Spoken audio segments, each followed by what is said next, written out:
ವೀಕ್ಷಕರೇ ನಮಸ್ಕಾರ. ಮೈತುಂಬ ಬಂಗಾರ, ಕಣ್ಣಿಗೊಂದು ಕೂಲಿಂಗ್ ಗ್ಲಾಸ್, ಮುಖದಲ್ಲಿ ಸದಾ ನಗು, ಕೈಯಲ್ಲೊಂದು ಮೈಕ್ ಹಿಡಿದು I am A disco dancer ಅಂತ ಅವರು ಹಾಡಲು ಶುರು ಮಾಡಿದರೆ ಇಡೀ ದೇಶವೇ ಕುಣಿತಾ ಇದೆ. ಹೌದು, ನಾವು ಮಾತನಾಡ್ತಿರೋದು ಭಾರತೀಯ ಚಿತ್ರರಂಗದ ಗೋಲ್ಡ್ ಮ್ಯಾನ್, ಸಂಗೀತ ಮಾತ್ರಕ ದಿವಂಗತ ಬಪ್ಪಿ ಲಹಿರಿ ಅವರ ಬಗ್ಗೆ. ಬಪ್ಪಿ ಲಹಿರಿ ಅವರು ಇಂದು ಭೌತಿಕವಾಗಿ ನಮ್ಮೊಂದಿಗಿಲ್ಲದಿರಬಹುದು, ಆದರೆ ಅವರ ಸಂಗೀತ, ಅವರ ನೆನಪುಗಳು ಇಂದಿಗೂ ಅಜರಾಮರ. ಅದರಲ್ಲೂ ವಿಶೇಷವಾಗಿ ಮುಂಬೈನಲ್ಲಿರುವ ಅವರ ಭವ್ಯವಾದ ಮನೆ ಇಂದಿಗೂ ಬಪ್ಪಿ ಲಹಿರಿ ಅವರ ಉಸಿರನ್ನ, ಅವರ ಸಂಗೀತದ ನಾದವನ್ನ ಹಿಡಿದಿಟ್ಟುಕೊಂಡಿದೆ. ಬಪ್ಪಿ ಲಹಿರಿ ಅಂದರೆ ಬರೀ ಬಂಗಾರವಲ್ಲ, ಅವರೊಂದು ಅಪ್ಪಟ ಸಂಗೀತದ ಗಣಿ. ಅದಕ್ಕೆ ಸಾಕ್ಷಿಯೇ ಅವರ ಅದ್ಭುತ ಮನೆ. 1983ರಲ್ಲಿ ಖರೀದಿಸಿದ್ದ ಆ ಮನೆ ಒಳಗಿನಿಂದ ಹೇಗಿದೆ? ಆ ಮನೆಯೊಳಗೆ 1000 ಗಣೇಶನ ವಿಗ್ರಹಗಳಿವೆಯಂತೆ. ಕಿಶೋರ್ ಕುಮಾರ್ ಅವರ ಕೊನೆಯ ಫೋಟೋ ಆ ಮನೆಯಲ್ಲಿದೆಯಂತೆ. 100 ವರ್ಷಗಳ ಹಳೆಯ ಸಂಗೀತ ವಾದ್ಯಗಳನ್ನ ಬಪ್ಪಿ ಕಾಪಾಡಿಕೊಂಡು ಬಂದಿದ್ದರಂತೆ. ಕೇಳೋಕೆ ರೋಮಾಂಚನವಾಗುತ್ತಿದೆ ಅಲ್ವಾ? ಹಾಗಾದ್ರೆ ಬನ್ನಿ, ಬಪ್ಪಿ ಲಹಿರಿ ಅವರ ಮೊಮ್ಮಗ ರೆಗೋರವರು ಮಾಡಿಸಿರುವ ಬಪ್ಪಿ ರವರ ಆ ಗೋಲ್ಡನ್ ಹೌಸ್ ಒಳನೋಟ ಹೇಗಿದೆ ನೋಡೋಣ ಬನ್ನಿ.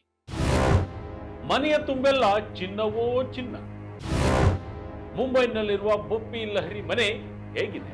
ಮುಂಬೈನ ಜುಹು ಪ್ರದೇಶದಲ್ಲಿರುವ ಬಪ್ಪಿ ಲಹಿರಿ ಮನೆ ಹೊರಗಿನಿಂದ ನೋಡಲು ಅತ್ಯಂತ ಪ್ರಶಾಂತವಾದ ಬಿಳಿ ಬಣ್ಣದಿಂದ ಕಂಗೊಳಿಸುತ್ತದೆ. ಸಾಂಪ್ರದಾಯಿಕವಾದ ಮುಖಮಂಟಪ ಅಥವಾ ವರಾಂಡ ಈ ಮನೆಯ ಅಂದವನ್ನ ಮತ್ತಷ್ಟು ಹೆಚ್ಚಿಸಿದೆ.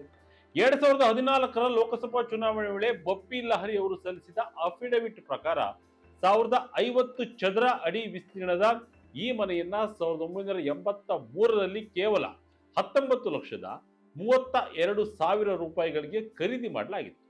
ಅದು ಕೇವಲ 19 ಲಕ್ಷವಿದ್ದ ಆ ಮನೆ ಇಂದು ಬೆಲೆ ಕಟ್ಟಲಾಗದಷ್ಟು ಮೌಲ್ಯಯುತವಾಗಿದೆ. ಆಸ್ತಿಯ ದೃಷ್ಟಿಯಿಂದ ಮಾತ್ರವಲ್ಲ, ಆ ಮನೆಯಲ್ಲಿರುವ ಪ್ರತಿಯೊಂದು ವಸ್ತು, ಪ್ರಶಸ್ತಿಗಳು, ನೆನಪು ಆ ಮನೆಯನ್ನು ಒಂದು ಮ್ಯೂಸಿಯಂ ಆಗಿ ಪರಿವರ್ತಿಸಿವೆ.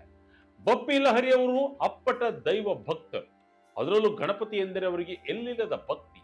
ಯಾವುದೇ ಹೊಸ ಪ್ರಾಜೆಕ್ಟ್ ಶುರು ಮಾಡುವ ಮುನ್ನ, ವಿದೇಶ ಪ್ರವಾಸಕ್ಕೆ ಹೋಗುವ ಮುನ್ನ ಅವರು ಮುಂಬೈನ ಸಿದ್ಧಿವಿನಾಯಕ ದರ್ಶನ ಪಡೆಯದೆ ಹೆಜ್ಜೆ ಮುಂದಿಟ್ಟಿರಲಿಲ್ಲ. ಅವರ ಈ ಅಪಾರ ಭಕ್ತಿಗೆ ಸಾಕ್ಷಿ ಎಂಬಂತೆ ಅವರ ಮನೆಯ ತುಂಬೆಲ್ಲ ಗಣೇಶನ ಮೂರ್ತಿಗಳೇ ತುಂಬಿವೆ. ಬರೋಬ್ಬರಿ 1000ಕ್ಕೂ ಹೆಚ್ಚು ವಿವಿಧ ಬಗೆಯ ಗಣೇಶನ ವಿಗ್ರಹಗಳನ್ನ ಬಪ್ಪಿದ ಅತ್ಯಂತ ಶ್ರದ್ಧೆಯಿಂದ ಸಂಗ್ರಹಿಸಿ ಮನೆಯಲ್ಲಿ ಪೂಜಿಸುತ್ತಿದ್ದರು. ಮನೆಯಲ್ಲಿದ್ದ ಡೈನಿಂಗ್ ಟೇಬಲ್ ಚಿನ್ನ, ಗೋಡೆಯ ಮೇಲೆಲ್ಲ ಬಂಗಾರದ ವಸ್ತುಗಳು. ಮನೆಯ ಬಾಗಿಲು ತೆಗೆದು ಒಳಗೆ ಹೆಜ್ಜೆ ಇಡುತ್ತಿದ್ದಂತೆ ವಿಶಾಲವಾದ ಸಿಟ್ಟಿಂಗ್ ಏರಿಯಾ ಎದುರಾಗ್ತದೆ. ಇಲ್ಲಿನ ಗೋಡೆಗಳ ತುಂಬ ಬಪ್ಪಿ ಲಹಿರಿ ಅವರ ಸಾಧನೆಯ ಮೈಲುಗಲ್ಲುಗಳೇ ರಾರಾಜಿಸುತ್ತಿವೆ.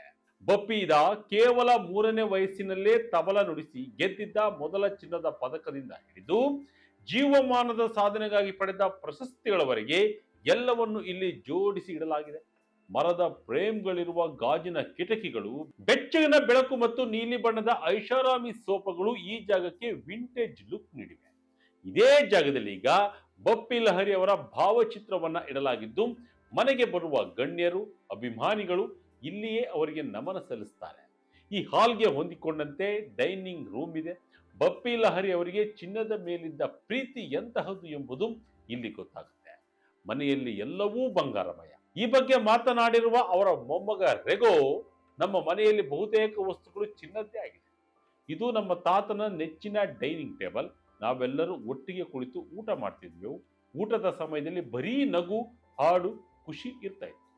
ತಾತನಿಗೆ ಊಟ ಸೇರ್ತಿರ್ಲಿಲ್ಲ. ಹಾಗಾಗಿ ಅವರು ತಮ್ಮ ತಟ್ಟೆಯಲ್ಲಿದ್ದ ಸ್ವಲ್ಪ ಊಟವನ್ನ ನಮ್ಮೆಲ್ಲರಿಗೂ ಪ್ರಸಾದದಂತೆ ಹಂಚ್ತಾ ಇದ್ರು. ಇದೊಂದು ರೀತಿ ನಮ್ಮ ಮನೆಯ ಸಂಪ್ರದಾಯವೇ ಆಗಿಬಿಟ್ಟಿತ್ತು ಎಂದು ಭಾವುಕರಾಗ್ತಾರೆ. ಹೇಗಿದೆ ಗೊತ್ತಾ ಬಪ್ಪಿ ಲಹಿರಿ ಲಕ್ಕಿ ಕೋಣೆ? 100 ವರ್ಷದ ಹಳೆಯ ವಾದ್ಯಗಳು ಇಲ್ಲಿವೆ. ಬಪ್ಪಿ ಲಹಿರಿರವರ ಮನೆಯ ಅತ್ಯಂತ ಪವಿತ್ರವಾದ ಜಾಗವೆಂದರೆ ಅದು ಅವರ ಸೌಂಡ್ ಪ್ರೂಫ್ ಮ್ಯೂಸಿಕ್ ರೂಮ್. ಆ ಜಾಗವನ್ನ ಅವರ ಮೊಮ್ಮಗ ರೆಗೋ ಸಂಗೀತದ ಗರ್ಭಗುಡಿ ಎಂದೇ ಕರೆಯುತ್ತಾರೆ. ಭಾರತೀಯ ಚಿತ್ರರಂಗವನ್ನ ಬೆಚ್ಚಿ ಬೀಳಿಸಿದ, ಜನರನ್ನ ಹುಚ್ಚೆದ್ದು ಕುಣಿಯುವಂತೆ ಮಾಡಿದ ಡಿಸ್ಕೋ ಡ್ಯಾನ್ಸರ್ ತಮ್ಮ ತಮ್ಮ ಲೋಗೆ ಸೇರಿದಂತೆ 100 ಸೂಪರ್ ಹಿಟ್ ಹಾಡುಗಳು ಹುಟ್ಟಿಕೊಂಡಿದ್ದು ಇದೇ ಕೋಣೆಯಲ್ಲಿ. ಈ ಕೋಣೆಯಲ್ಲಿರುವ 2 ಕುರ್ಚಿಗಳಿಗೆ ವಿಶೇಷವಾದ ಇತಿಹಾಸವಿದೆ. ಈ ಕುರ್ಚಿಗಳ ಮೇಲೆ ಭಾರತೀಯ ಚಿತ್ರರಂಗದ ದಂತಕಥೆಗಳಾದ ಕಿಶೋರ್ ಕುಮಾರ್, ಲತಾ ಮಂಗೇಶ್ಕರ್, ಆಶಾ ಭೋಸ್ಲೆ ರವರ ದಿಗ್ಗಜ ಗಾಯಕರು ಕುಳಿತು ಬಪ್ಪಿದಾರ್ ಅವರ ಜೊತೆ ಹಾಡುಗಳನ್ನ ಕಂಪೋಸ್ ಮಾಡಿದ್ರಂತೆ. ಇನ್ನು ಮನೆಯ ಮತ್ತೊಂದು ವಿಶೇಷ ಭಾಗವೆಂದರೆ ಹಾಲ್ ಆಫ್ ಫೇಮ್. ಈ ಕೊಠಡಿಯ ತುಂಬಾ ಅಪರೂಪದ ಸಂಗೀತ ವಾದ್ಯಗಳು, ಅಭಿಮಾನಿಗಳು ಪ್ರೀತಿಯಿಂದ ಬಿಡಿಸಿಕೊಟ್ಟಿರುವ ಚಿತ್ರಗಳು ತುಂಬಿವೆ. ಇಲ್ಲಿ ಬರೋಬ್ಬರಿ 100 ವರ್ಷಗಳ ಹಳೆಯದಾದ ಅಪರೂಪದ ಸಂಗೀತ ವಾದ್ಯಗಳಿವೆ. ಬಪ್ಪಿ ಲಹರಿರವರು ಪಶ್ಚಿಮ ಬಂಗಾಳದಿಂದ ಮುಂಬೈಗೆ ಬರುವಾಗ ತಮ್ಮ ಜೊತೆ ತಂದಿದ್ದ ಹಳೆಯ ತಬಲಾವನ್ನ ಇಂದಿಗೂ ಪ್ರಾಣದಂತೆ ಕಾಯ್ದಿಟ್ಟುಕೊಳ್ಳಲಾಗಿದೆ. ಬಪ್ಪಿದ ಕೇವಲ ಗಾಯಕರಷ್ಟೇ ಅಲ್ಲ, ಅತ್ಯುತ್ತಮ ಗಿಟಾರಿಸ್ಟ್ ಕೂಡ ಆಗಿದ್ರು ಎಂಬುದಕ್ಕೆ ಇಲ್ಲಿರುವ ವಾದ್ಯಗಳೇ ಸಾಕ್ಷಿ. ಹೇಗಿದೆ ಗೊತ್ತಾ ಚಿನ್ನದ ವೆಲ್ವೆಟ್ ಕುರ್ಚಿ? ಕೋಣೆಯಲ್ಲಿ ಚಿನ್ನದ ಮೈಕ್ ಕೂಡ ಇದೆ. ಈ ಮನೆಯಲ್ಲಿರುವ ಮತ್ತೊಂದು ಭಾವುಕ ಹಾಗೂ ಅಮೂಲ್ಯವಾದ ವಸ್ತು ಎಂದರೆ ಅದು ಲೆಜೆಂಡರಿ ಗಾಯಕ ಕಿಶೋರ್ ಕುಮಾರ್ ಅವರ ಕೊನೆಯ ಫೋಟೋ.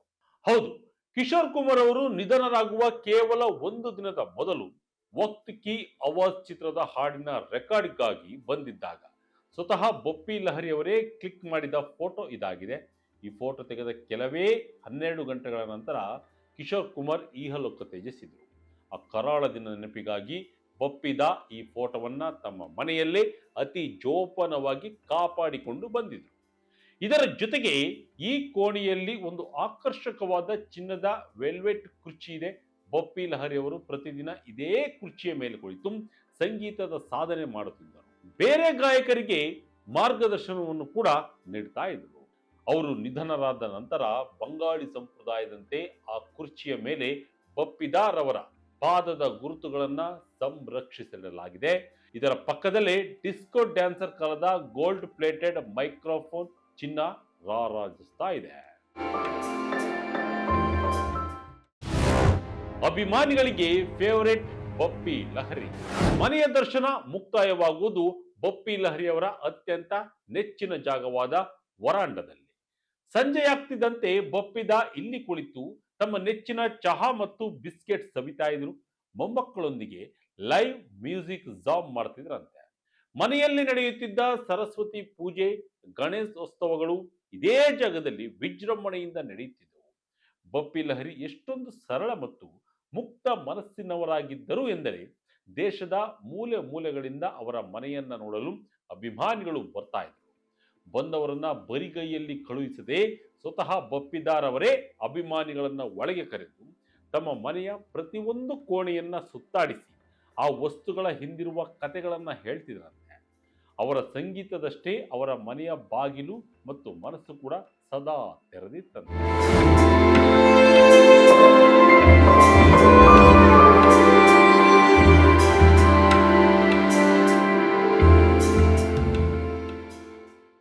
ನೋಡಿದ್ರಲ್ಲ ವೀಕ್ಷಕರೇ, ಇದೊಂದು ಕೇವಲ ಕಲ್ಲು ಮಣ್ಣು ಸಿಮೆಂಟ್ನಿಂದ ಕಟ್ಟಿದ ಮನೆಯಲ್ಲ.